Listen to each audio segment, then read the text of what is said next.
Hey, Jean.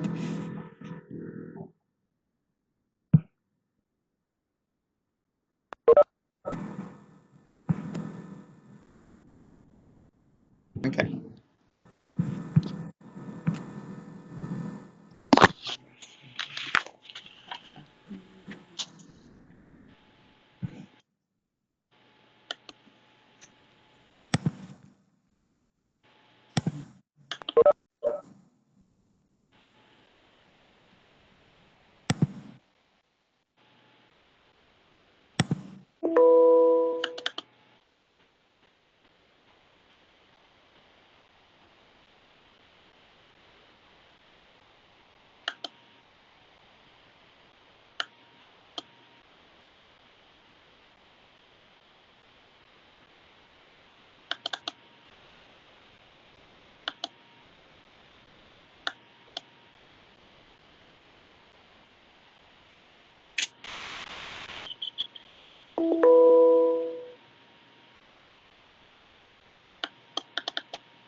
Hey, Chris.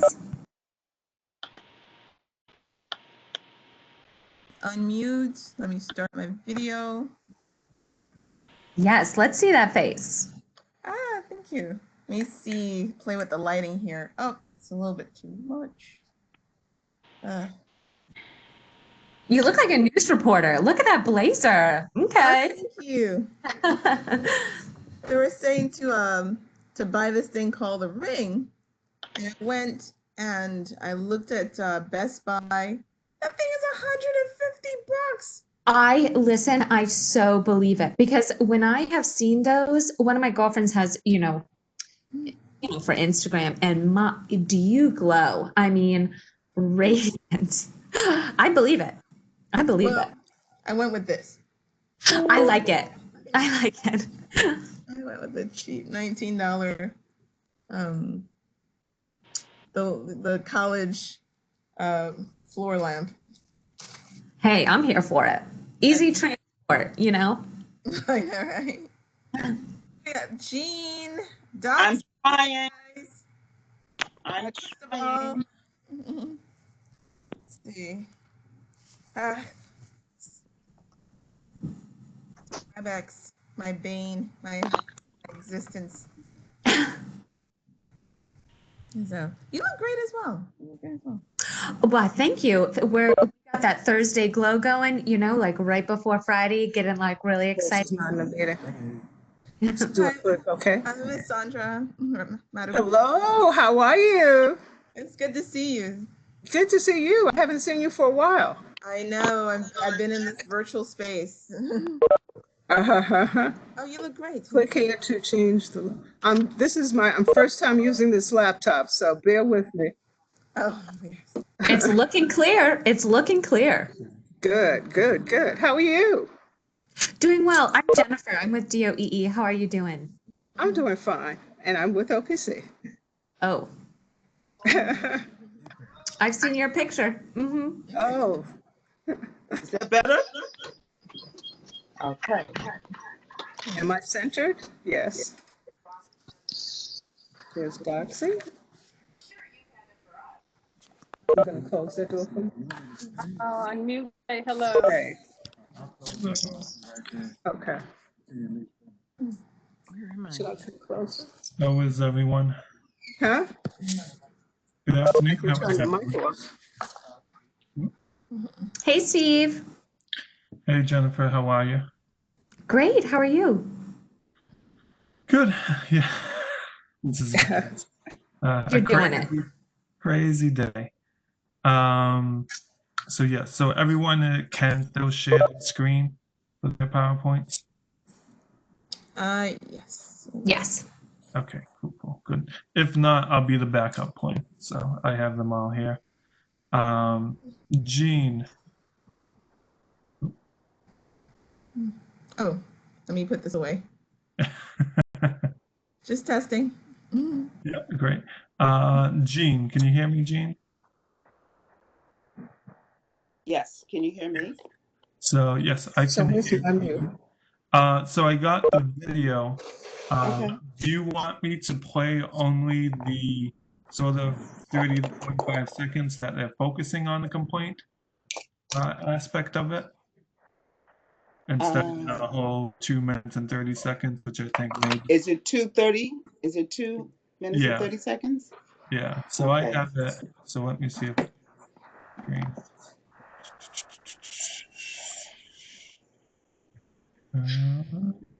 Here it is. So I have it set up here right at Okay. 180. I don't see me anymore.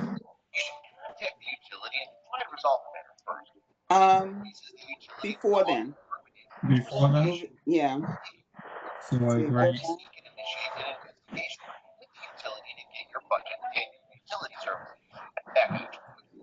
So Further back. Further back. Back. I don't know. Probably a combination. Maybe can we just play the entire video, and I will make sure that I do not exceed the time limit. Okay. Yeah, I think just we'll just let them know it's 2 minutes and 30 seconds, and that will send the video. What about if I just end it after the complaint section, because the other information you'll already be sharing in regards to the OPC hotline and how to contact OPC. Okay. Stephen, this Listen. is Doxy. Do you want just the speakers' cameras on, or are you okay with other people's cameras up? Oh, I'm okay with everyone on. It's great to see faces when you're talking, so Okay. this is a blank screen. So I don't have a preference. I just what I'll talk about is just make sure everyone is on mute. I'm going to stop sharing.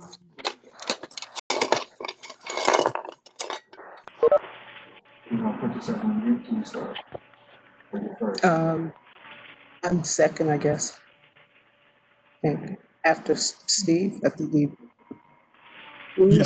So I'm just going to welcome everyone real quick, and then just let them know the ground rules, and then I will pass it over to People's Council Madavu Drive. Did I say it right? Oh, okay. Yeah. Okay.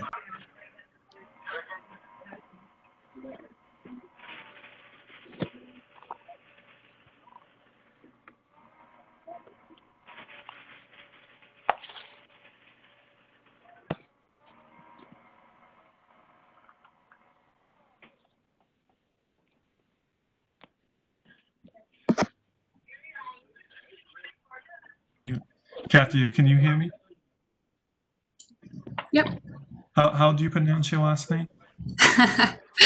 It's Botwinick. Botwinick. Okay. Is that And Polish? it's like Russian. Yeah. A lot of people have trouble with it, so no worries. I took 4 years of Russian in high school, so we'll see if it. Oh wow. Yeah. Okay. So, if you know Russian, здравствуйте, как ты поживаешь? I don't. Yeah, no, my last name is Polish, so I was like, why not take 4 years of Russian in high school? So It's a cool language. We're impressed, Steve. Massachusetts. Yeah, so let's say that We're again. impressed, Steve. That's the only thing I can say in Russian, and hand, shoulders, knees, and toes. But I'll do that at a Christmas party and not have everyone witness that awfulness. So we'll just wait for a couple more minutes just to make sure everyone can log on. And we'll start promptly at 4:02, and then we'll continue with the show.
Okay.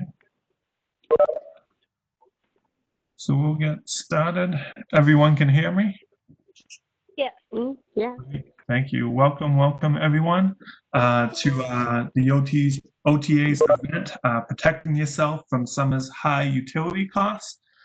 We have an exciting panel, just excited for this session, especially since we're in the summer months and on a 14-day streak of 90-day weather in the DMV area. So all our ACs and fans and electricity bills are all cracking and going up. We felt that the panel and I felt it was a great time to have this session to talk about effective tips to limit your utility costs, as well as available resources to you. So just a little bit housekeeping before we start. Please have everything muted. We will have time for questions at the end of the session. Please utilize the chat box to submit your question, so you can do it right at the beginning or when a question pops into your mind. And just to let you guys know that this session is being recorded, and if I'm able to figure out technology, I will send it out onto our YouTube page and send it to all my colleagues on this panel so they can put it on their YouTube page and website. With that, I'm going to turn it over to People's Counsel, Sandra I've been practicing all day. She is the People's Counsel. She's serving her third term as People's Counsel for the District of Columbia. For you who don't know what the People's Counsel does, she oversees the Office of People's Counsel as the statutory advocate representing DC consumers, natural gas, electric, water, and local telephone services. So please welcome People's Counsel, and I'm happy to have you here and to give us some welcoming remarks. Thank you. Thank you, Stephen. Hello and welcome, everyone. I am Sandra Fry, and I am the People's Counsel for the District of Columbia. The Office of People's Counsel, or OPC, is an independent agency of the District of Columbia government. By law, we serve as the only statutory party or advocate for DC Water, Pepco, Washington Gas, and local Verizon customers. In other words, OPC is your utility lawyer. And if you have a problem, if you have a utility problem, OPC can help. Steve, I really appreciate the opportunity to address you today and to participate in OTA's timely Protecting Yourself from Summer's High Utility Costs panel webinar. We are facing unprecedented challenges caused by the global COVID-19 pandemic. Now, more than ever, it is important to recognize the commonality of our issues and that being in it together is more critical than ever. The hard facts are unemployment is skyrocketing, housing costs are escalating, and basic and essential services such as utility bills are shooting up. As the unemployment rate hovers above 11%, many economists fear that the jobs lost in this pandemic will not come back. The health emergency is a hardship and a personal economic crisis for thousands of district residents and millions of Americans. Sadly, as we know, African American and Latino families are being hit the hardest. Today's discussion is both significant and timely because it provides an opportunity for our public service agencies to inform and educate consumers about consumer protections and programs that are available. I'd like to briefly share what OPC is doing to help. Prior to Mayor Muriel Bowser's declaring a public health emergency, OPC was working with the DC Council to adopt a moratorium to prevent disconnections of gas, electricity, water, and local telephone service for all district utility consumers. The moratorium was in fact adopted by the Council, and it has been effective in ensuring that consumers' utility service continued uninterrupted during the crisis, which was an important factor that guided our action. Our next priority was getting the word out to consumers. This was a challenge because of the lockdown and the fact that we were all teleworking, which was new to us. Nonetheless, we knew we had to communicate with DC residents, ANCs, and other social service partners to inform them about available protections and programs. We also provided tangible energy efficiency tips on ways to consume less energy to avoid the shock of high utility bills once the moratorium is lifted. I call it bill shock. My staff uses social media, including Twitter, Facebook, and Instagram, to engage consumers and to advise them how to get help with resolving utility issues. We've printed thousands of pamphlets and brochures and handouts on energy tips and other utility-related issues in 11 languages because we recognize that information is power. In addition, OPC joined with other government agencies to launch our Here to Help campaign, focused on reaching all consumers who are struggling with bills. The joint project is supported by the DC Public Service Commission, the District Department of Energy and the Environment, the DC Sustainable Energy Utility, and OPC.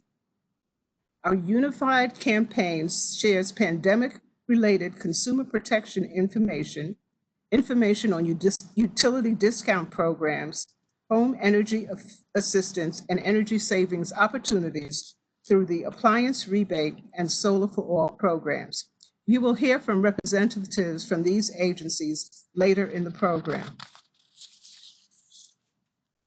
While we can't predict the timeline for the return to normalcy, or in fact, what normalcy will even look like, we are seeing progress. Going forward, I submit that our focus must be to ensure that once the moratoriums are lifted and things feel a little bit more normal, that consumers are not in a worse position than they were before because they cannot pay their bills or afford service.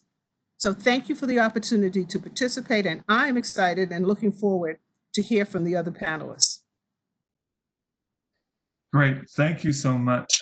Thank you, People's Council, Mahbub Fry, for not only sharing those great remarks, and that we are all in this together and we need to stay together to get through this and get back to some type of normalcy, and also the work that you and your staff at the Office of People Council does. So again, thank you, and hats off to your hard work throughout this difficult time.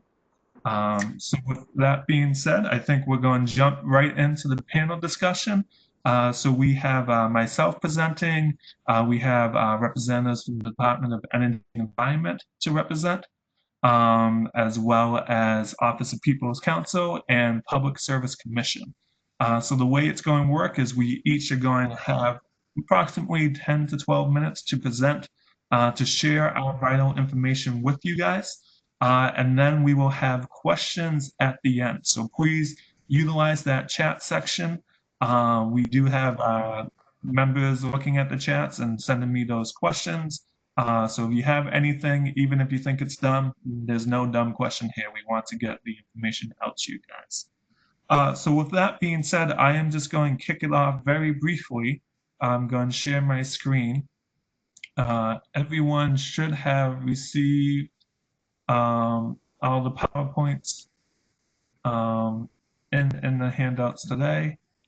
So I have many PowerPoints here, so we'll go to mine and we'll start. So you should all have received the PowerPoints today. Anything that you haven't received that is presented during this presentation, we will send to you through when we send an email out for the survey. So hopefully you can all see it. So the thing that I am going to focus on is just quick what the OTA is, as well as air conditioning, because that's always a big topic during the summer, and the utility payment plan. So again, OTA is still functionable, still working hard during this most difficult time.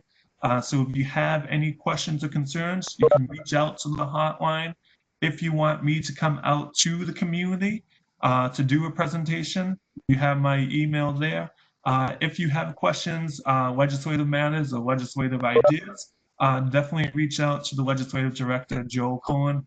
He's always looking for feedback from the public. So I just want you to know that we are still working hard, even though we're teleworking. You may just have to hear the baby in the background a little bit, but we are doing the best that we can and thriving at it at the moment, just like all the other DC agencies.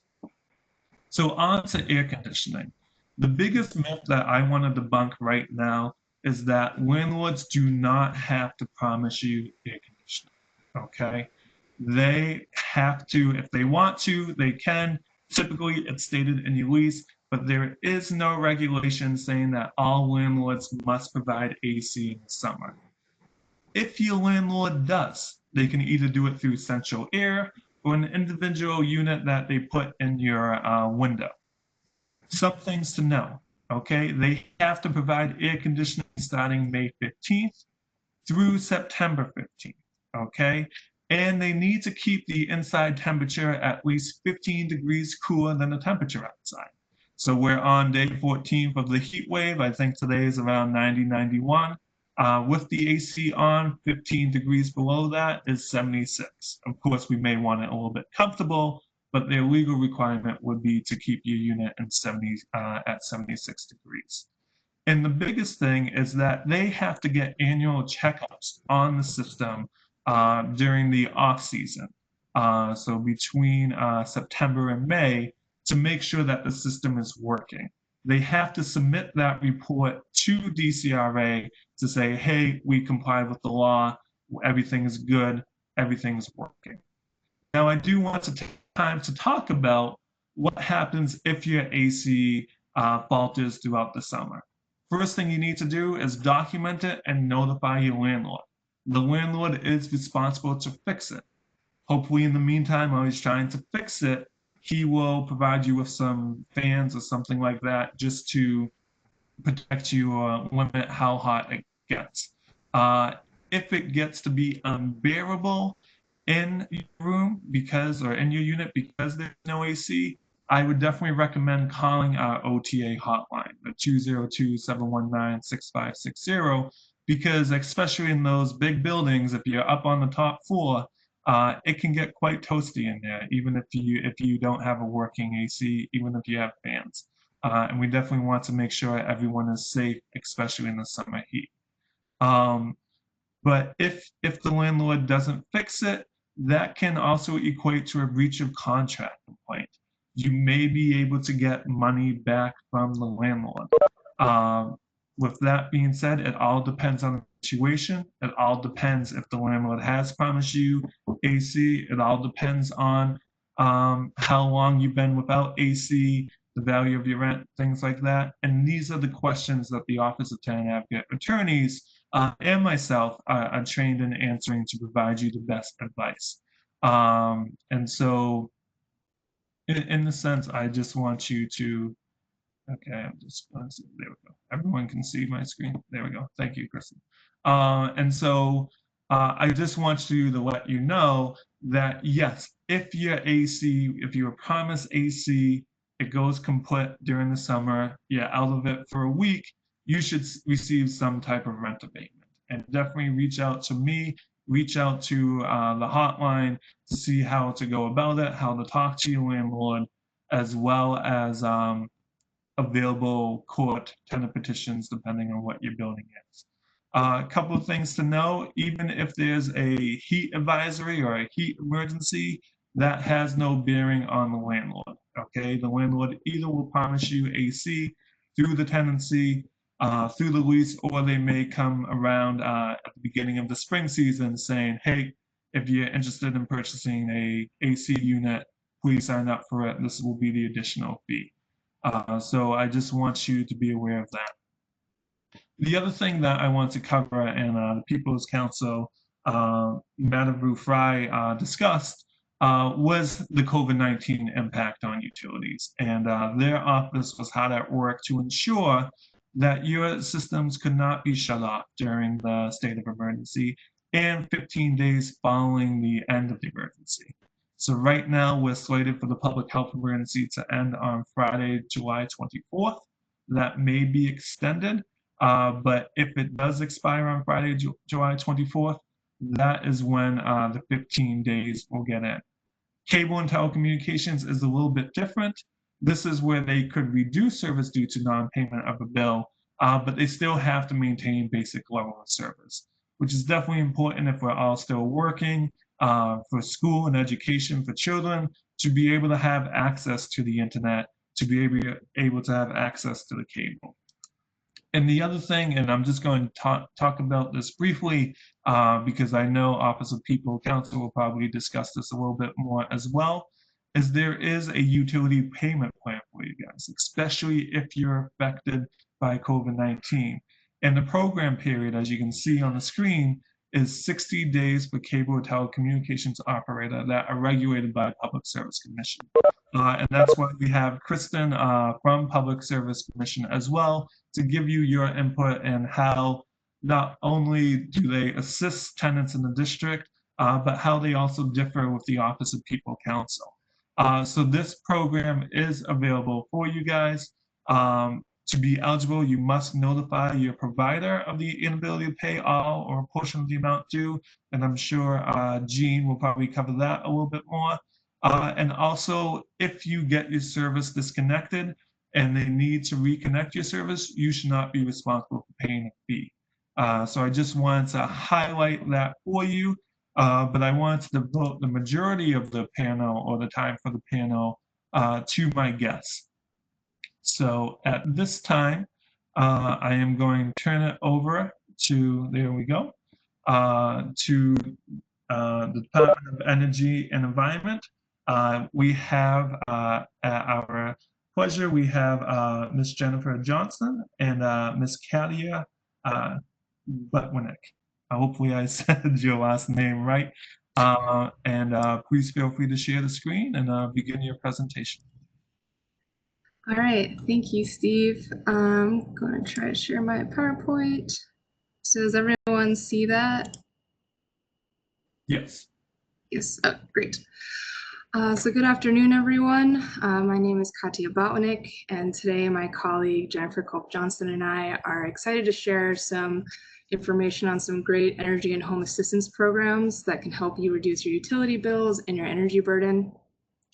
So I'm going to kick us off by introducing Solar for All, and Jennifer is going to cover the rest of DOE's other assistance programs, the Low Income Home Energy Assistance Program, or Laheep, Utility Discount Program, UDP, Clean Rivers Impervious Area Charge, CREAC, Lead Pipe Replacement Assistance Program, LPRAP, I'm not actually sure how to say that as an acronym, and the Weatherization Assistance Program, or WAP. So for folks that aren't familiar with Solar for All, it is a relatively new program that was established by the Renewable Portfolio Standard Expansion Amendment Act of 2016. And since 2016, DOE has been working to increase the amount of solar energy that's generated within the district through local rooftop and community solar projects. Building out solar energy moves the district away from burning fossil fuels, which cause the harmful effects of climate change. But going solar also has a significant economic benefit. It reduces the cost of electricity. And in that fact, the overarching mission of Solar for All is to extend these financial benefits of solar to 100,000 low to moderate income households by reducing their electricity bills. So income eligible residents can participate in Solar for All by subscribing to community solar projects or by getting solar installed directly on their roof if they live in a single family home. Either way, Solar for All participants should expect to see reductions in their electricity bills that can total up to $500 in savings annually. So I want to focus on the community solar part of the Solar for All program because not everyone lives in a building that can have solar directly installed on their roof. And of course, many residents in the district are also renters. So community solar will actually be the most common way in which district residents participate in Solar for All. And community solar projects are typically much larger than individual rooftop installations and can generate power for the wider community. So for example, the largest community solar project in the district will soon finish construction in Ward 8 at Oxen Run. When the Oxen Run project is electrified, it will provide solar power to 750 homes in the surrounding neighborhood. So Solar for All will allocate each community solar subscriber with a portion of the solar system, and in return, they will receive credits on their PEPCO bill for the solar energy that is generated. So really only 3 criteria to qualify for Solar for All. You need to be a district resident, pay an electricity bill, and your household income must be below the limit, which is 80% of area median income. And there are 3 ways to apply for Solar for All. You can sign a pre-approval letter. We have been sending those out to residents enrolled in Laheep and or CREAC, or you can complete an application, which you can fill out online, or you can download it and complete it by hand and mail it or email it back. And we have a small but mighty team dedicated to Solar for All intake and outreach. Residents who need application assistance or have questions about the program can just reach us through the Solar for All hotline, which is listed here on the slide, 202-299-5271, or they can email us at solarforall@dc.gov. And finally, I just want to include another word on income guidelines. Our income qualifications are based on the U.S. Department of Housing and Urban Development guidelines. They're updated annually. As mentioned before, the household income needs to be at or below 80% of the area median income to qualify. So for example, a household of 1, you need to make under $70,600 annually in order to qualify. This threshold is a bit higher than DOE's other assistance programs, which are typically capped at 60% of the area median income. And because of this, residents who currently receive Laheep, UDP, SNAP, TANF, or SSI automatically qualify for Solar for All, and we can actually use the proof of these benefits as income verification to make the application process a bit easier. And with that, I will turn it over to Jennifer. Thanks, Katya. So we had touched base with Stephen before the presentation, and I understand a lot of the inquiries coming in were specifically, there are a lot of programs in the district, but where can I find just a list of all the resources kind of available to residents and their families and neighbors? So we're going to be providing a lot of information today. And at the end of the slide, Katya has her contact information as well as myself. So if you have any questions or are having some difficulty navigating the webpage, feel free to just shoot us a quick email, and we'd be happy to connect you with the appropriate processing team. Okay, so I wanted to start off on our utility assistance programs with Laheep, the Low Income Home Energy Assistance Program. So this is, there are essentially two categories in Laheep. You can, 1, register for a regular benefit, and that is a one-time payment. It's dependent on the household size, income, as well as the type of energy, whether it's gas or electric.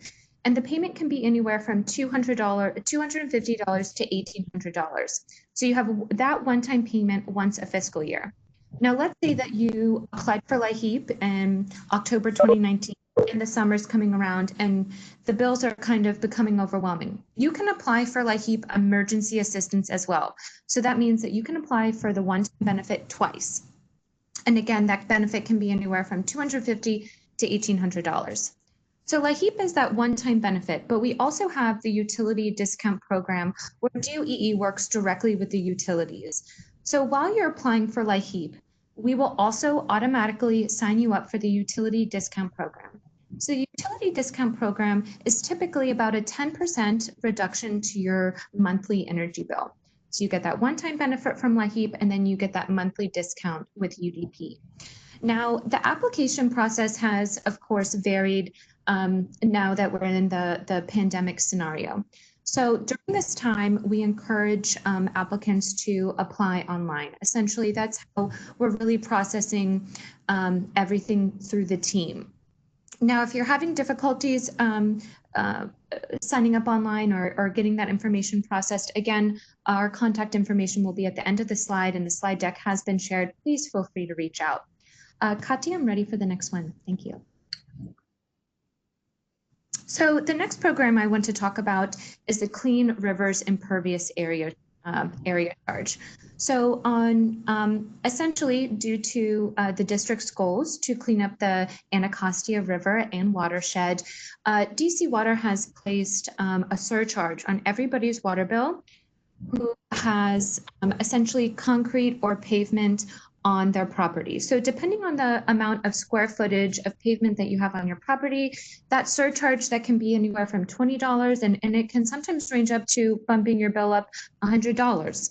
And that can be a lift, okay, an extra $100 a month. So this program, essentially the feedback that we've received from residents is, hey, listen, Laheep, UDP, that 50% AMI, that's very strict. So with this program, we've tried to expand the financial criteria, breaking that down into Cap 1, Cap 2, and Cap 3. And essentially that's 50% AMI, 80% AMI, and then a little bit above 80% AMI. So while applying for CREAC, I also want to note, I know that the OPC and the PSC has been working with utilities, to ensure that those utilities don't get cut off at this time. However, if you find that you're getting behind on your water bill, the Department of Energy and Environment is here to help. During the pandemic, as well as 105 days after the pandemic, we are providing one-time emergency assistance, and that's anywhere up to $2,000. So the application process for this is very similar to Laheep. So for those who are familiar with the process, providing a copy of the Washington Gas, PEPCO bill, and then this time you would also include your water bill.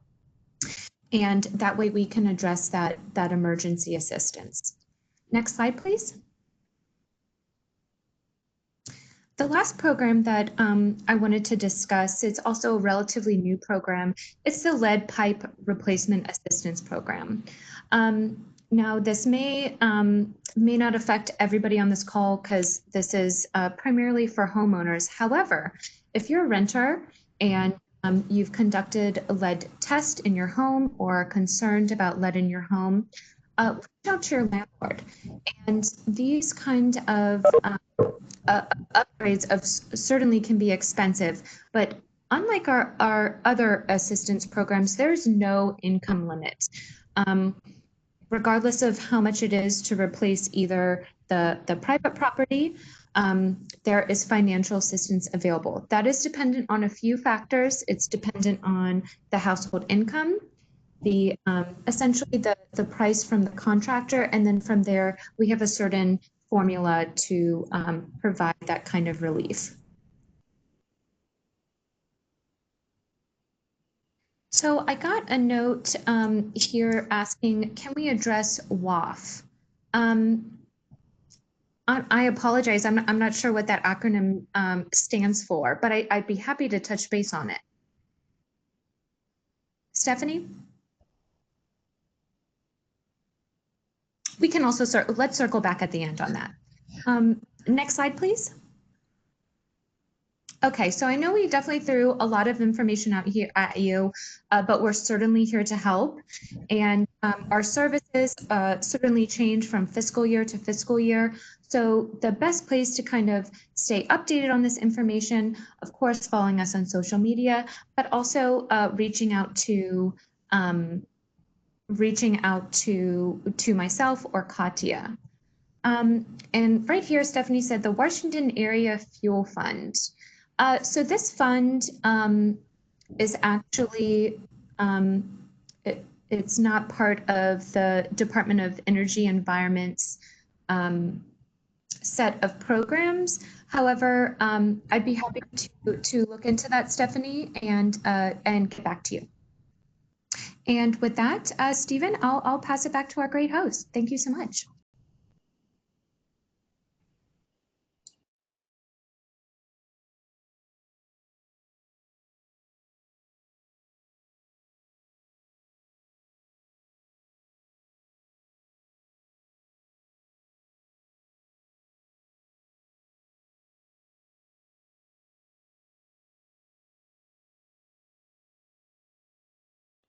Sorry, I was I was on mute. No, I was like, no wonder why no one has responding. So Jennifer, I do have one quick follow-up question. In regards to the COVID-19 resource for DC Water, if they are able to get that resource, does it affect them applying for Laheep at all, or is it two separate programs? These are, yeah, so great question. Great question. These are two separate programs. However, just for ease of processing, we're just kind of clumping the application together. So if you are applying for Laheep and would also like assistance on that water bill, you just stick that water bill right in there when you send us the full application. Or let's say that you've already applied for Laheep, you can follow up with our team and just send follow up with Laheep and then just send us your water bill if that is the case. And I know that Stephanie had brought up the Washington Area Fuel Fund. And I want to mention, so this is the fund that's actually put together by Washington Gas, and the Salvation Army also helps support and distribute that financial assistance. And so I sent everybody just the hyperlink there in the chat. There's more information there. And also, thank you, Doxy. The OPC will also be providing more information on that. So thank you. Great. Well, thank you, Jen. Thank you, Katia. And with that, that's definitely a smooth transition over to the Office of People's Counsel. So today we have Jean Bethel, who will be presenting for the Office of People's Counsel. During her presentation, does have a short video, which just for the people who called in, I did review the video. You can still hear everything. And when I send out the survey for this event, I will accompany the link for the video as well, so everyone can review it. So with that being said, please welcome Jean Bethel. Thank you.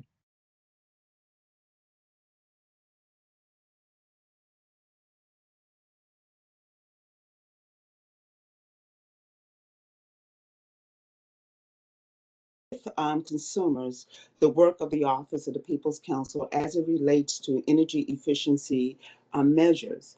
But I'm going to attempt to give you all some insight on the work that we are doing. As you know, here in the District of Columbia, you have rights when it comes to your electric, natural gas, telephone, and water services. Those rights are illustrated in a document known as the Consumer Bill of Rights. In that document, it highlights the rights and responsibilities of both the utility company as well as the consumer. This document can be found on our website, which is www.opc-dc.gov. But before I go any further, I want you all to please write down this number. Are you ready? 202-727-3071. Again, 202-727-3071. That's the number to the Office of the People's Counsel. And as our esteemed People's Counsel mentioned earlier, we are your utility consumer advocate, the agency that represents you in all matters when it comes to your gas, electric, local telephone, and water services. Most recently, in one of our initiatives, she spoke about that earlier, where she, along with members of the council and other legislative bodies, join forces with the utility companies to put in place moratoriums to alleviate the discomfort of individuals being fearful of their utilities being disconnected. Because as you know, utilities are an essential service. But with that being said, what I want to encourage individuals to do is to please not only conserve on your energy usage, which I'm going to share some tips on how you can do that, but I want to also encourage you to please, whenever possible, make payments on your bills. The moratorium does not mean that you are not responsible for paying your bills. What it does is it alleviates the stress that individuals may be feeling at this time with the high unemployment rate and so forth. So I want to encourage you, anything that you can send towards your utility bills, please do so. Okay. As I mentioned, or has been mentioned already, there are quite a few services or resources that are available to help individuals pay their bills. Those are the Laheep, which has been discussed, WAF, which is the Washington Area Fuel Fund, which is a program that assists individuals with gas and water services, and it is administered through Washington Gas in conjunction with the Salvation Army. Also, Splash. Splash is also a program designed to assist with water. The utility companies have put in place several different payment arrangements and programs. So you can always contact our office and I will give a deeper dive into those programs. There are several programs that are available, but it's important to know that all programs have different eligibility requirements. If you ever face any utility issues, we're your advocate. Please give us a call and we will help to identify the program that's most suitable to you. But there is one program that I want to make you aware of that I'm not sure if many people know about this, and it will probably be one of the programs that will go into effect upon as we move out of COVID-19, and that's the Arrears Management Program. That's a program that has been designed to assist individuals who fall too far behind in their bill, and it's a forgiveness program. But that forgiveness comes with your making a concerted effort to pay your bill every month on time, and then your arrears amount can be forgiven. And that's a program offered through the PEPCO. Now, as I mentioned earlier, one of the things that you can do to help to reduce your energy consumption is by taking some energy efficient measures. But before I go to that, I want to caution you or to say to you that we find that many individuals are selecting third-party suppliers. And they are selecting third-party suppliers in an attempt to reduce their energy consumption, or because they believe that they're going to get a lower bill, not to reduce their energy consumption, but because they believe they're going to be lowering their bills. I want to caution you to please, there are a couple of things you need to know. You need to know, first of all, why you're choosing a third-party supplier. If it is simply to lower your utility bills, then you need to know, first of all, how to read your bill and what rate you're paying on both your PEPCO and your gas bill. And more importantly, to know that there are steps that you can take that will guarantee, regardless of who your supplier is, a reduction in your bill.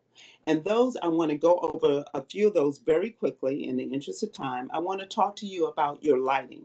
We're now in the summer months, so please, please, you can use a natural daylight. Turn your lights off when you're not in the rooms.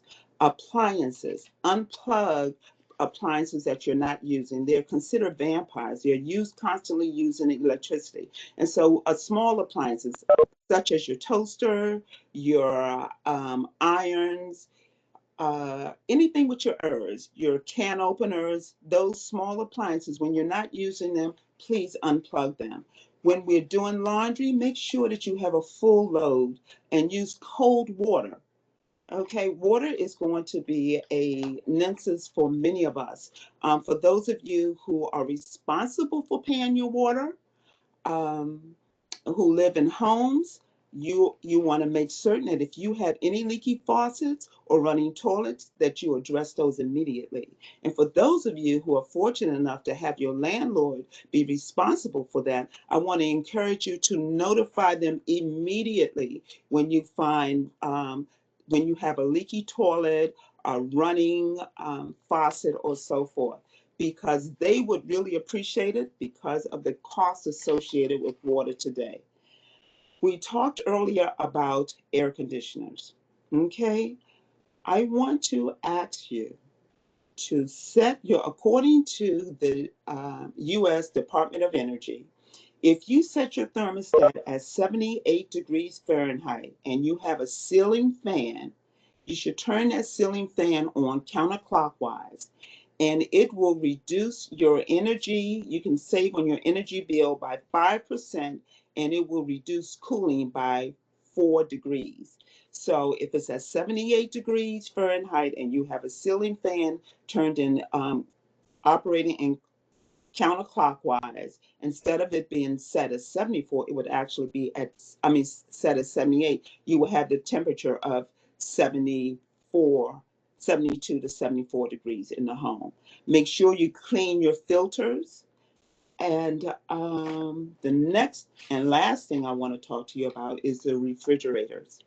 The refrigerators in your home heating systems are your largest consumers or consumption of electricity. So please make sure that your refrigerator is set to 37 degrees Fahrenheit and that the freezer is between 0 and 5 degrees. And that way you will save money. In closing, I have asked if Stephen would please provide and show you a video.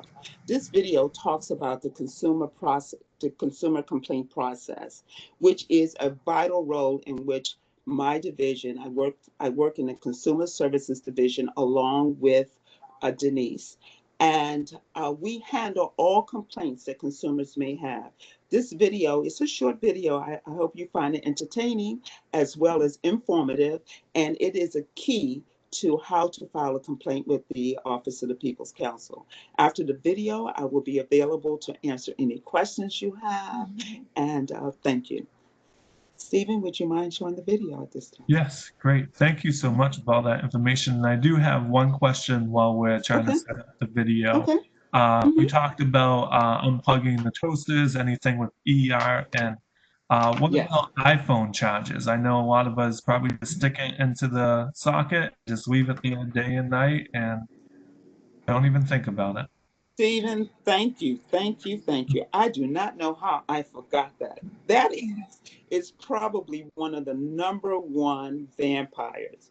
I want to please, not only, it's my understanding that if your chargers stay if your chargers are plugged, that it actually, and your phone stays on the charger, it actually diminishes the battery of the phone, the life of the phone. So along with being a energy guzzler or vampire, it also can decrease the effectiveness of and longevity of your batteries on your phone. Okay, so please. Great, great, awesome. I just saw, and I think we got a response with that. The name for the arrearage management program, that's the actual name for the It's program. known as the AMP. AMT. And Yes, I that's saw, the acronym for it. That's great. the acronym, but it is the Arrearage Management Program, and it is administered through through PEPCO. I want to say if anyone has any questions about any of these programs, we are full of resources. And as I mentioned, there's no one program that fits all. So I want to encourage individuals, if they are having any issues, to please give us a call. We will help steer them and direct them in the right direction to the program that's most suitable for them. We have affiliations with churches, social service groups, sister agencies such as the SEU, DDOE, and so forth. Okay. Again, that number that you all wrote down is 3071. And that's the number to the Office of the People's Council. Great. Yep. The number is in the chat section for everyone as well. I'm going to play the video and then we'll go to our next speaker, Ms. Randolph, after. And I know she mentioned that she would be able to elaborate a little bit more on the AMP program too. So again, Wonderful. thank you, Jean. And Thank you. we'll watch this brief video. Again, you will receive a copy of this video when I send out the surveys to everyone. Many DC utility consumers do not know that they can resolve a problem with the utility company by calling the DC Office of the People's Council, or OPC. You need to know that OPC can help. OPC is the public advocate for all utility consumers of electric, natural gas, and local phone services. Whether you're new to the area and need information on starting utility service, or you're an existing customer with questions about your account, OPC can give you the information you need or contact the utility on your behalf to get answers about your account. Sometimes consumers face issues that cannot be solved with a single phone call, such as a temporary challenge to making a monthly payment. That's when an OPC consumer services specialist swings into action, working with the full resources of government and area nonprofits to help you work out a time payment arrangement or other agreement that meets your needs. At other times, issues such as disconnection, overbilling, or no bill are cause for concern. OPC can initiate an investigation with the utility to get your budget and your utility service back on track.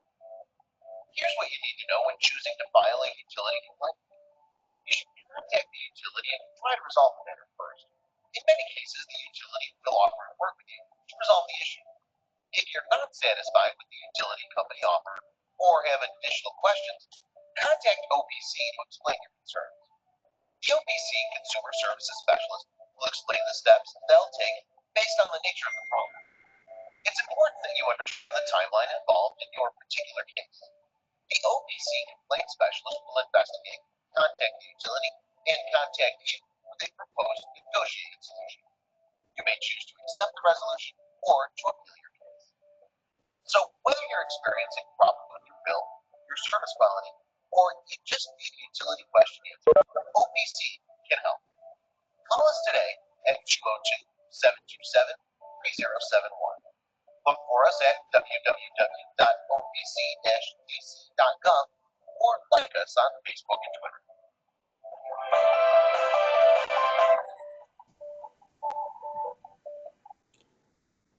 Thank you, Stephen. Oh, thank you. So I am just based on a suggestion that I got from Dana. Thank you. I am putting the link into the message into the chat section, so you all have the link for the video as well right in the chat section, so you'll be able to review it after the session too. So again, thank you, Jean.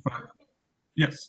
Stephen, before I conclude, can I also share with the audience that OPC and our initiative and educate consumers have placed on our website several different videos. So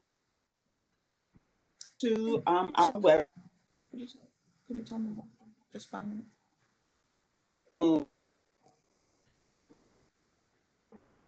Just have a conversation with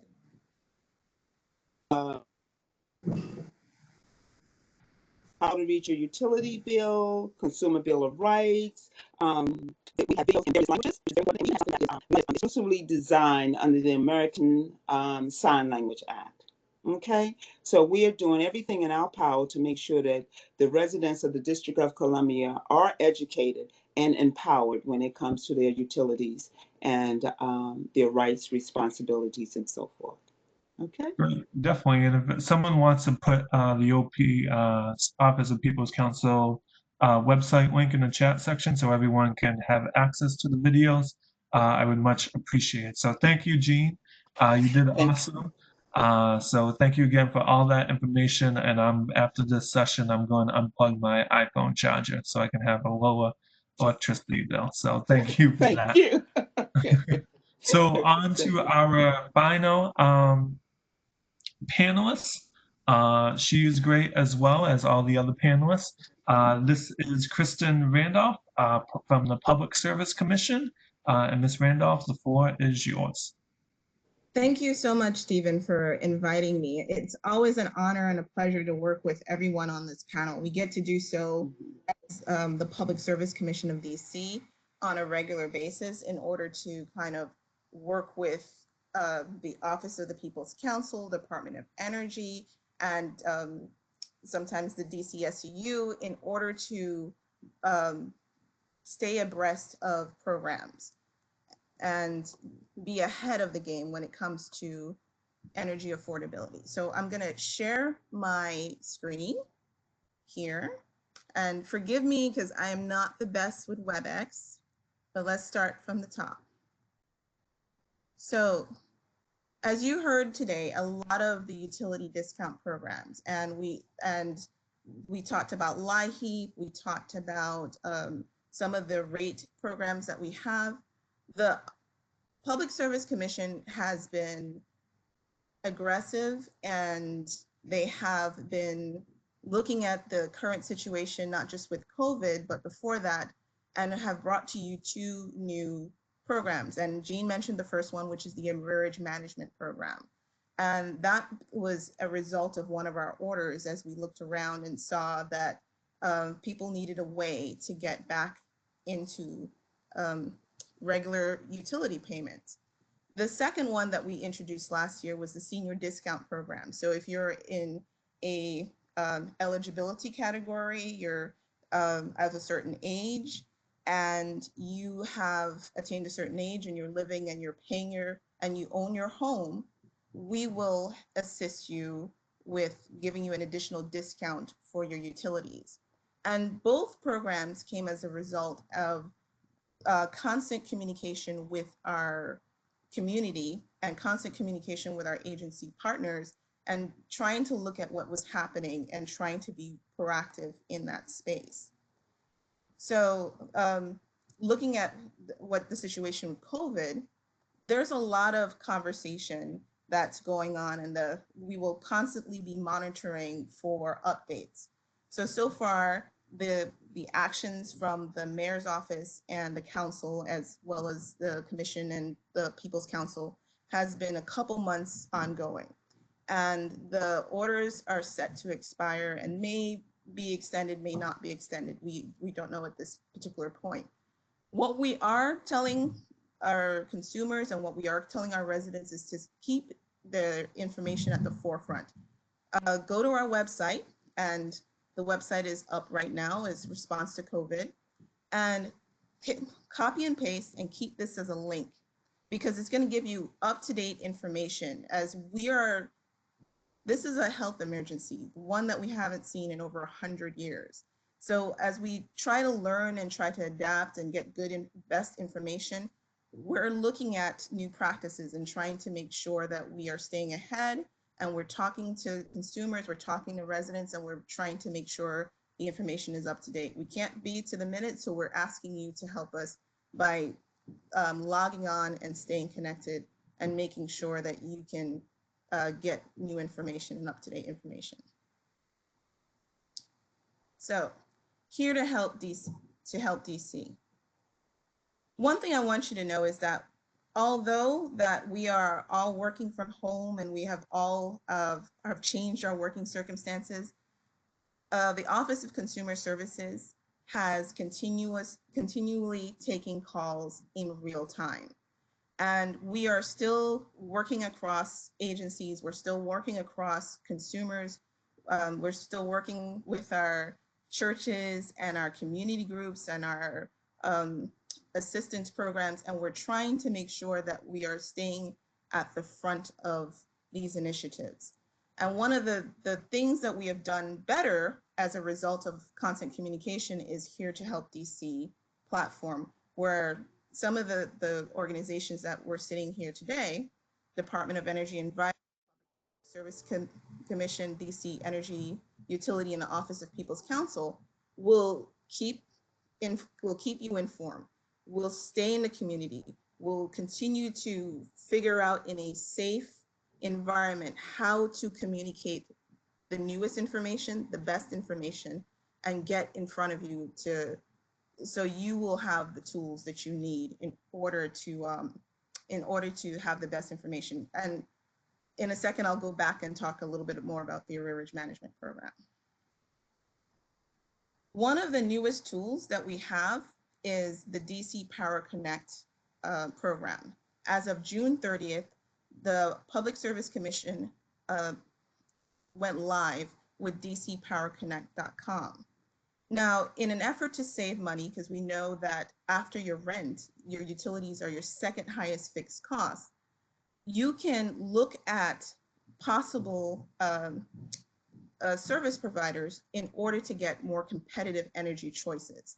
Now, Jean mentioned it before that the third-party retail suppliers have in the past been hard to decipher and hard to look at how, if they're giving you the best deal. Well, this website that the DC Power Connect from the Public Service Commission is a way to address that. One, the way we have framed it on the website, we give you the tools to compare from the standard offerings from PEPCO and the third-party suppliers, and you can see it in real time, whether it's if it's a good deal, if it has renewable, how long the contracts, how long the frame of the time that you will be in. You'll see all the terms up front. And one thing that the Public Service Commission has done really well here is that they are bound to the terms that they put on that site. So everything you see in print on the website is what you will indeed get. And that helps us navigate in this space. That helps us feel more comfortable choosing between.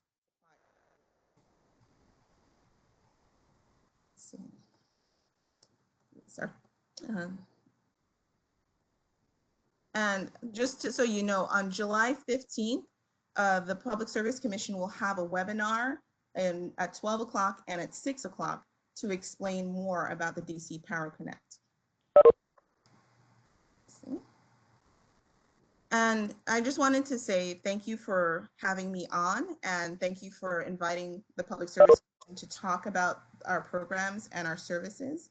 My name is Chris Randolph. Again, I am the consumer specialist. We have a variety of questions and see them coming up. So I want to yield back my time so I can give more conversation.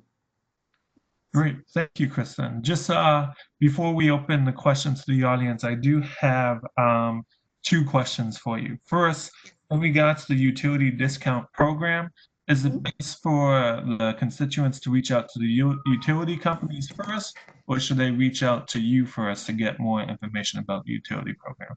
Thank you for giving me that. So it depends. We have a specific way that people apply for Laheep-based programs. However, there's a lot of new people who are newly unemployed, newly without a job, with 11% unemployment. It does not hurt to find out if you even are part of the qualification frame. So if you don't think, well, I'm unemployed or I'm new, my financial situation has just been newly adjusted, you can give us a call at 202-626-5120. I'll put it in the chat, and just have a conversation with our Office of Consumer Services, who are there and they're taking calls in real time. And you could just discuss your personal situation, because each situation is different. Maybe you haven't been completely unemployed, but you're furloughed. Maybe there's services to help you that are part of the discount. But if you want to apply for Laheep, there's a specific set of instructions that you need to do, starting with calling 311 and getting that process going. But there are so many different services that are outside of the Laheep and the income qualified space that you are able to obtain. And I do encourage people to call us, the Public Service Commission, and some of the other panelists here. Great. And the last question that I have, especially for some of the attendees, What is the difference between the Public Service Commission and the Office of People's Counsel? I know that's something I struggle with when I when I learn about the two agencies. So I just want to make sure that is clear, so the attendees do know which agency they should call first, and so the responsibility for both agencies. You are our bosses. If you look on your utility bill and you look really close there, you'll see that there is a fee that pays my salary and a fee that pays for the great folks at the Office of the People's Counsel. Both our services are free for the people who live in the District of Columbia.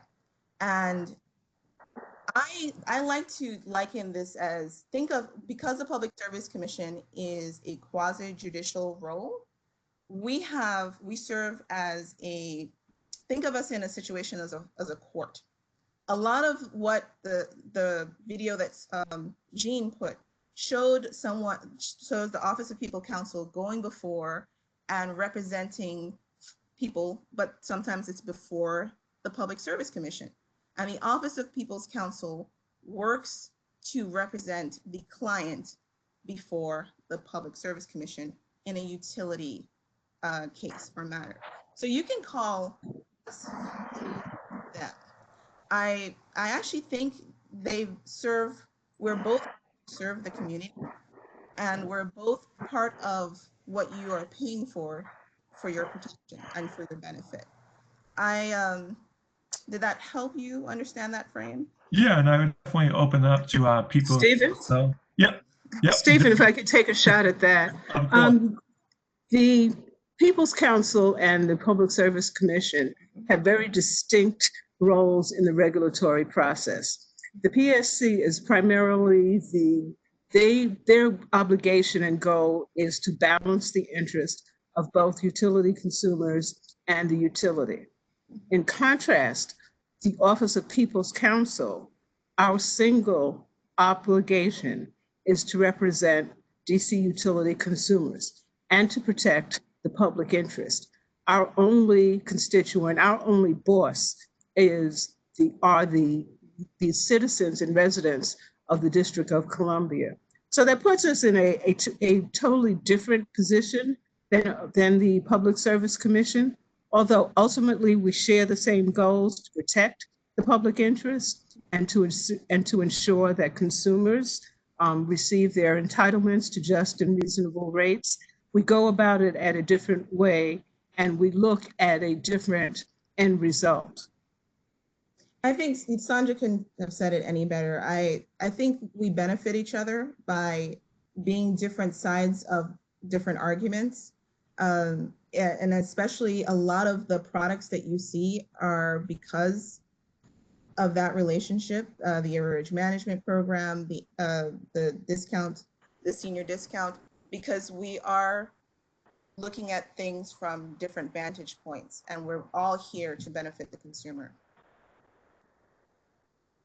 That's great, and I think I'm going to conclude that we are all here to benefit the consumer, whether we're from the OTA or the Office of People's Counsel or the Public Service Commission and the Department of Energy and Environment. We all took these positions and work with these agencies to assist the constituents of DC. So as of right now, we're at 5:05. We'll open the floor for any questions, and if not, we can sign up. So I'll reserve 4 minutes to see if there's any questions. That's one. Stephen? Yes. I just wanted to advise, excuse me, to inform the listeners and residents that the Office of People's Counsel has filed a petition or an inquiry before the Public Service Commission requesting that they open a docket to examine the impact of COVID and its implications on DC consumers.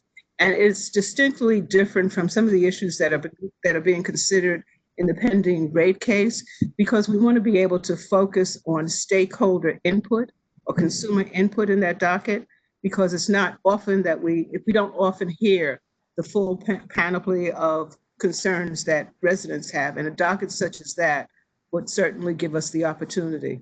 The commission has opened it, and we anticipate that there's a comment period which is coming up. Thank you. So we do have one question.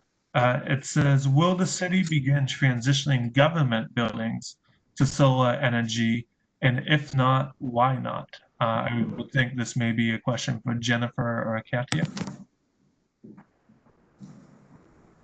Sure. I'd be happy to address that, and great question. At this time, and I'd certainly be happy to get back to you.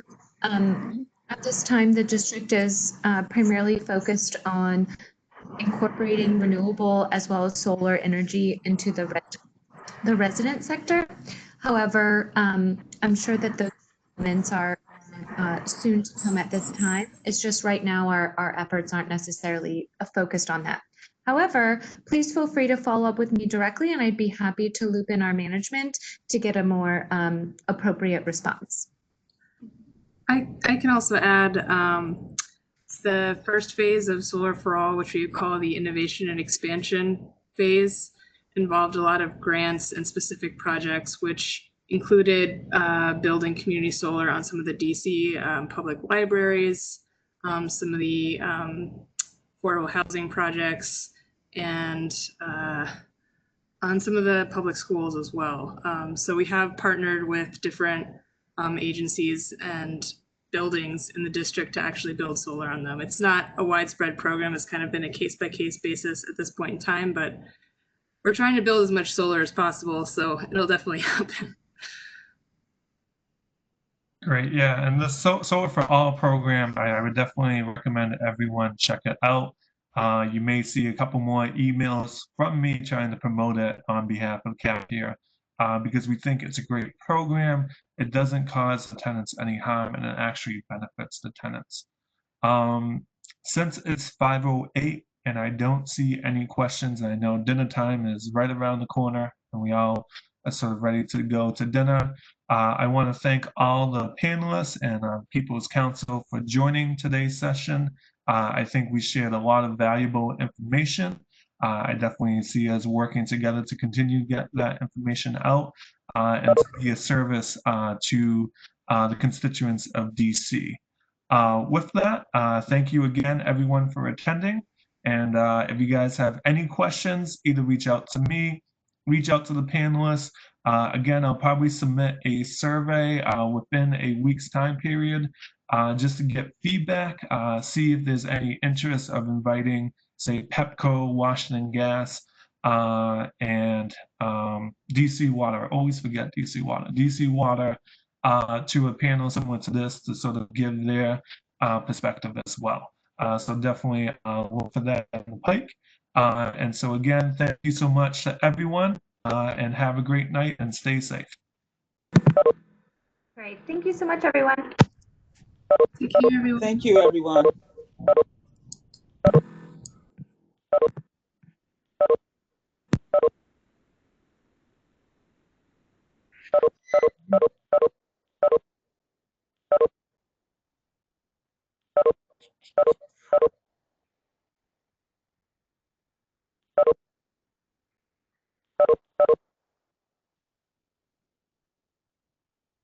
How was it, Dennis? How are you, Dennis?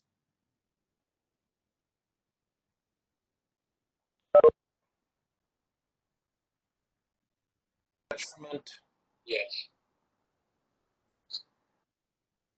Hey, Dennis, how are you? My gut says that since, frankly, page length isn't really an issue here if you're emailing it. Yeah. Let's see, make sure you sent by USPS and email. Well, your page length isn't a huge problem anyway.